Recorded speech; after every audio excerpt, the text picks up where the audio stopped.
What's up, y'all? I'm back. So, this video is going to be a little bit different than usual. This time, it's just my audio on top of video game footage. Because I did have I did record a couple more videos that I haven't uploaded yet. Like, for example, my Gav episode 4 review, which I actually did a live reaction to this time. And I recorded the audio a little bit differently than usual. I also did a video about Bleach. But I've had some troubles kind of importing the videos from my phone to my laptop. So while I do that, I figured I could do a couple more videos where I just try a different method. This time I'm recording my audio and my video on my laptop, but since my laptop doesn't really have a good camera, I'm just doing it over gameplay footage. I'm probably going to do it over Sonic Adventure 1 because Sonic Adventure 2 is cool, but I'm better at 1 and I don't want to embarrass myself. But I'm here to talk about the new batch of Shonen Jump manga. So it's Ichi the Witch, Hakutaku, and I think the other one is Spies Undercover, I want to say. Let me check again. Yeah, Shinobi Undercover, Ichi the Witch, and Hakutaku. So far, honestly, I don't really have that much of a different opinion than the majority. If you watch people like Yatogami and the Shonen Pulse podcast, I have a generally a similar opinion to them, although I did like Shinobi Undercover more than they did. But so far, obviously, Ichi the Witch is my favorite. Not only as a massive fan of Usazaki Shiro, because, you know, I love Dactage, and her art style in general is amazing. I've loved her stuff on Twitter, and her stuff for the auto novel has also been really amazing. I haven't read the auto novel because it's not translated as far as I'm aware, but I'm a really big fan of her art, as an artist, so I'm really happy she's back. I'm really excited that, you know, she's back, and like the dude protagonist is a black woman. That's fucking amazing. She's cool as hell. Like, she's really funny. Ichi himself is really fucking cool. Like, I love his facial expressions. I love how enthusiastic he is and his like sense of justice. I think that's really cool. Shinobi Undercover so far, I do kind of not dislike, but I'm not really super excited about the protagonist himself. I don't think he's like that exciting, really, but he's not bad, right? I wouldn't really compare him to Bochi like a bunch of people have been saying, but I do like the main girl. She's pretty cool. I like her thing where like she's not like rich and spoiled. She's more like detached from reality because her reality has been kind of artificially made, right? So she thinks everything is okay because people are going to make it okay, so she doesn't really have a sense of danger. She just kind of thinks everything's going to be okay, and, you know, she's happy-go-lucky, but she's also kind of like a regular teenage girl, right? She has this, you know, normal attitude. And I like that. I appreciate that. You can kind of tell that Santa just wants to draw like cute girls in oversized sweaters like they do on Twitter in their little animations. And I fuck with that because the main girl, she's cute, right? Especially on the second color page, it's really good.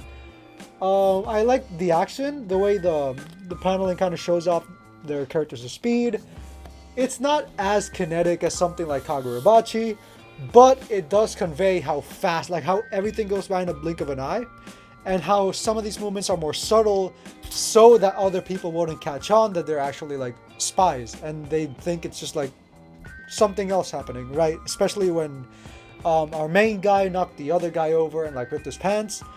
That was kind of disguised as him falling over so that people wouldn't find out what's going on. That was cool. Obviously the rest of the cast is really one-dimensional, and the main characters are they're kind of two-dimensional at best, but first start, it's alright. And compared to Candy Flurry, which is their previous Shonen Jump work that got cancelled, it's way better. I was there for the weekly experience in Candy Flurry, and I did not like it. The characters were very formulaic, very, very one-dimensional and generic. I just did not fuck with it at all. And if it were me today, I would have dropped it immediately. I don't know why I completely stuck with Candy Flurry to the end. But I'm more positive about this than I was about CF. And on to Hakutaku. I just now finished reading chapter 1, and even though it's Tuesday, I know I'm late, but whatever.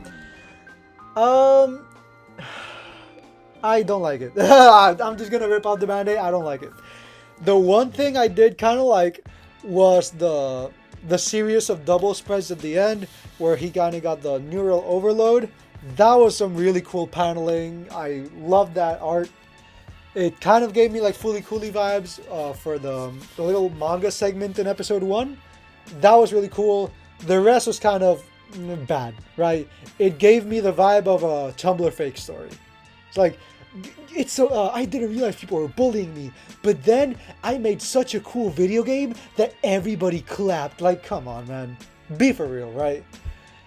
It was so corny. Like, I did not like the main character, especially the way like they said, the way that the author made it so like, oh, he doesn't realize he's being bullied because he just makes it a game for himself. It's like I kind of get it.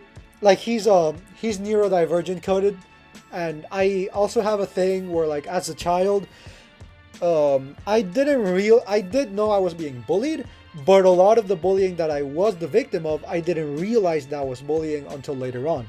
So I do kind of relate in that aspect, but not in the exact way he did it. And the way he did it is kind of, it feels kind of like someone that hasn't experienced it, kind of making up what they think someone else experiencing it would experience it like. I don't know if that made much sense, but you know.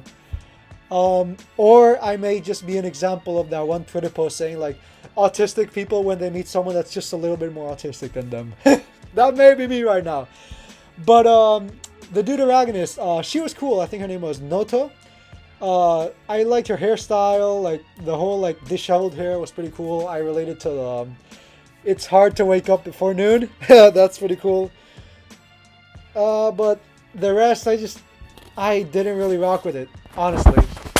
The way the game was made completely in a week. Like, I do get game jams like that exist, but for people like him specifically, he's never had game dev experience, and she has. So it would make sense that she would be the one doing most of the dev, but from the montage we saw, it was mostly him staying up late at night, working on the game, when realistically it should have been her doing the actual dev, and he should have been doing the game design part.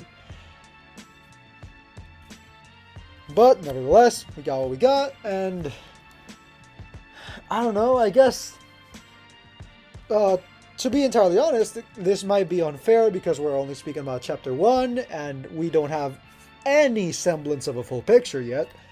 But the way his audience just kind of, his classmates just kind of chilled out on him and just said, hey, you're pretty cool, you made this game, right? Doing that on a dime, it's just kind of, it's kind of weird. Well, not weird, but like, it's so forced. Especially kind of like the way they talked about him just out of nowhere, right? It feels so convenient. Like, just as he was passing by, they happened to be talking about him in specifically the only way that would make him realize he's being bullied, because clearly that he didn't realize it before. So they were already talking about him like this before, and he just didn't realize it until now. They had the exact conversation that would make him realize it, and now he listens to it, right? It's kind of convenient. But if there's any time for convenience, it could be chapter 1.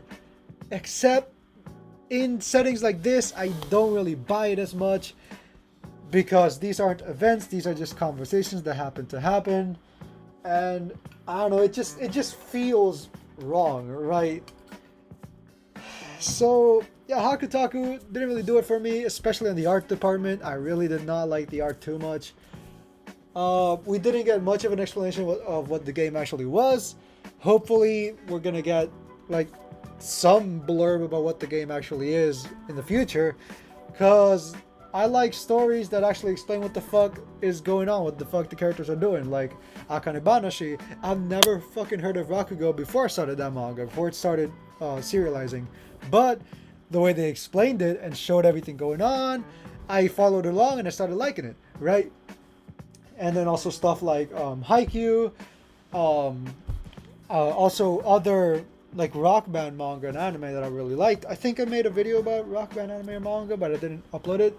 But Anonymous Noise like completely explain their process of like songwriting, song recording, renting a studio, uh, like signing with a manager, that kind of stuff.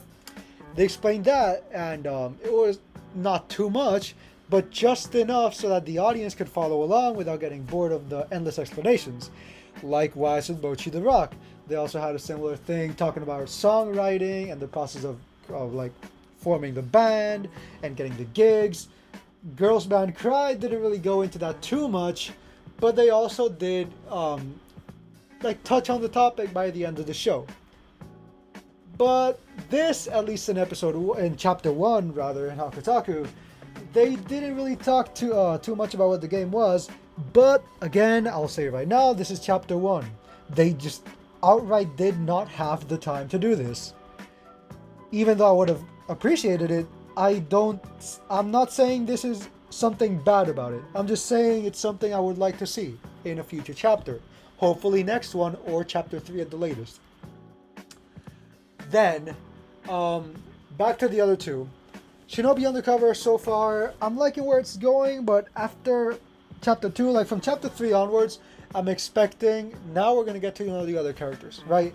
We know the main character, we know like the girl, I think her name is Aoi or something, or Aobe, something like that. I just do not remember the main guy's name. And then Up. Up is like a cool, like, the third party character, like a straight man to the comedy. I think that's cool, but I do want to get to know the other spies more so than the other students. And I also want to know why that girl's so important, but for now, I think we're good just learning about the other spies, and then maybe in chapter 5 or 6, then we start learning about why the fuck she specifically is so important and why they're after her. Obviously, the implication is because of her rich family, but there might be something else there. Because, you know, it's a shonen manga. There's always got to be something crazy going on, right? And for Ichi the Witch, I don't know what I can say that hasn't been said. Everyone's already talking about this, especially, again, Yatogami and the Shonen Pulse podcast. They've talked about this a lot, and I recommend you guys watch their stuff, because their videos are really good. But, again, as a fan of Uzusaki, I'm really excited. I haven't seen Iruma-kun, so apologies if there's some stuff I'm not catching that the writer put in that's like similar to her other works, but I have no frame of reference for her. I only know about Uzusaki. I'm really happy with her art, but I will say I did kind of groan in disappointment when I read chapter 2 and I saw that the guy they took down, I forgot his name, he became like an inner demon character for Ichi. I will say though, he is not the typical inner demon like Sukuna or Ribe or White or Kurama. So it's not the same thing, but it's a similar enough concept where I'm kind of like, did you really have to do this? Like, really? Right? And then when they explained that his power is just like amplifying any magical ability, I also kind of groaned. We're like, alright, okay. Because like, yeah, it's cool for fights, but it does kind of limit what you could do creatively. Because when you just have a character that can do anything, you can do anything, right? But when you have a character that can only do a certain thing, like when their powers are more limited, then you have to get more creative with the fights, especially when they fight a much more powerful opponent or someone that can counter their ability. That's when you need to get more creative. Instead of just focusing on power, you focus on how they use it. And this isn't a jab at Ichi, because again, I haven't seen Iruma, so I don't know if this author is amazing at doing this kind of stuff. I'm sure she's gonna do great. I'm just saying, like, from my perspective, I don't really like this so far. I don't like the idea of it, but the execution has been fine. The art has been amazing, obviously. I do kind of like the idea of like the magic, of one magic being kind of upset at how they're treating the other magics. It's kind of cool. And the thunder magic, I really liked how Ichi kind of hunted him down. I like the explanation of that. So you can see Ichi isn't just like a meathead. He's not a musclehead. He's strategic. he might not be book smart.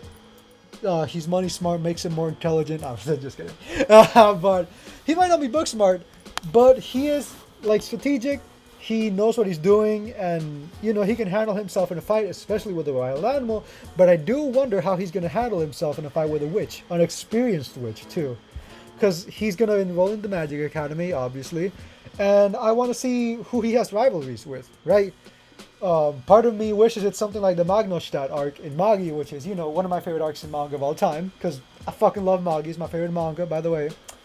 I hope it's something like that. It would be, I would really love to see, although I don't expect this at all, because it's a shonen battle manga. But personally, I would really like to see if they, how they handle trans characters.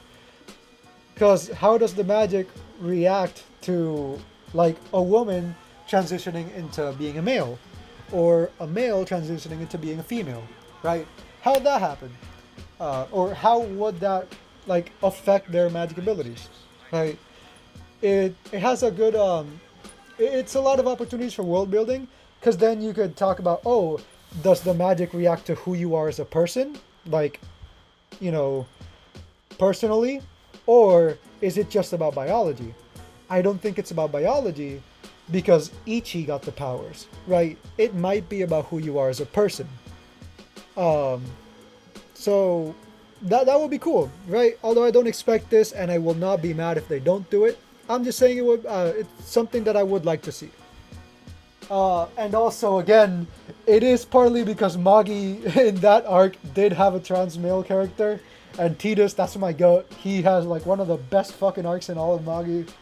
But again, I'm excited to see the Magic School. I want to see, obviously they're kind of going to bully Ichi for being a dude and like being the only guy, and it's like, oh, dude can't use magic, right? And then he's going to show him up and be like, oh fuck, maybe he can use magic.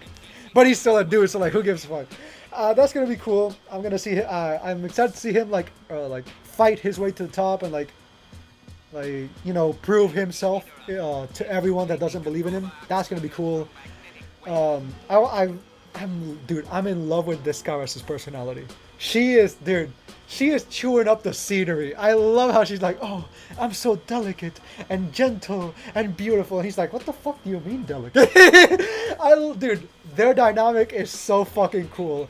I love how Usazaki draws her. She has an amazing design. They're a little dynamic because they're so different, but they clash so well. Oh, I love it. I love it. And then, while I do kind of dislike the idea of that magic being an inner demon, the way he interacts with Descaras and Ichi, I do really like that. So far, I'm loving the main cast a lot. I'm really, really, really hoping that since JJK and MHA are finally gone, and you know, CSM and BC are also pretty gone, well, not gone, but they're out of WSJ, I'm hoping that that Jump might be more lenient with these manga and give them a chance. So like, just like how Kagurabachi is doing amazingly, I'm really, really, really hoping that out of every other manga this year, Ichi the Witch makes it through. I really, really fucking hope Ichi makes it through. This manga is something special, and I want to see what else these two have in store. I want to see more of this world, if not just to see another, you know, fantasy magic manga in Shonen Jump, but also just because, again, it's Usazaki. This is one of my favorite artists in Shonen Jump of all time, right? And on top of that, the main cast is amazing. The power system sounds cool. The world sounds really interesting because we have a set amount of magics, but obviously we all know there's gonna be more magics. Whether they're unknown to the characters so far, or they're created by someone else, maybe an evil witch or another magic, or who knows, like a demigod or a demon or something. Who even knows? Maybe like the guys in the Shonen Pulse podcast said, they might even have like a faction of male warlocks that either comes up in the future or exists now, but they're evil, right? And maybe they don't use the same magic as the witches, but they use some other different kind of abilities just to be able to use powers as men. That would be pretty cool. And obviously there's going to be a rival for Ichi that's a man, that's going to be like the one other witch that's a man that nobody else knows about. It's a secret until now, right? And he's mad that Ichi got all the credit. Probably something like that. Or a female rival would also be pretty cool. Like, she's mad that Ichi, a male, gets to have this power, this strong ass power. So she's like, you know what? Fuck this guy specifically, and just makes it her mission to fuck him over. That would be pretty fun. Like a cool dynamic, because Ichi probably either wouldn't take it seriously or would take it way too seriously. And I just want to see how that goes. But like I said, I know I'm talking pretty fast, but I'm really, really loving Ichi the Witch. So far, at least when it comes to really short beginnings, I would give it probably an 8 or 9 out of 10. It's not a 10, it's not perfect, but so far really, really promising. Shinobi Undercover, I would give it a 7, probably. It's good, it's alright, but so far, it's not really killing me. And I could care less whether it lives or dies, but I do hope it succeeds. I hope every manga succeeds, even the ones I don't like. And as for Taku, I could take it or leave it, probably 4 or 5 for now. I'll read chapters 2 and maybe 3, but after that, if it's not touching me, if it's not moving me, I'll probably just drop it. Shinobi Undercover, I'll give it more chapters. I'll give it until I'm bored, right? And Ichi, I'm following that from the beginning, bro. That's my fucking manga now. I love that. But thank you for watching. I'm really excited to see how you guys think about this. Yato, if you're watching, let me know what you think about my my thoughts here. And to the rest of my viewers, thank you very much for watching. Let me know if you like this style of video or how I'm doing with this. If you hear background noise, that's not my air conditioning, unlike the other videos. It's my laptop, because it's like, it sounds like a like a plane exhaust, like a PS4, right? But hopefully this style of video works out for me.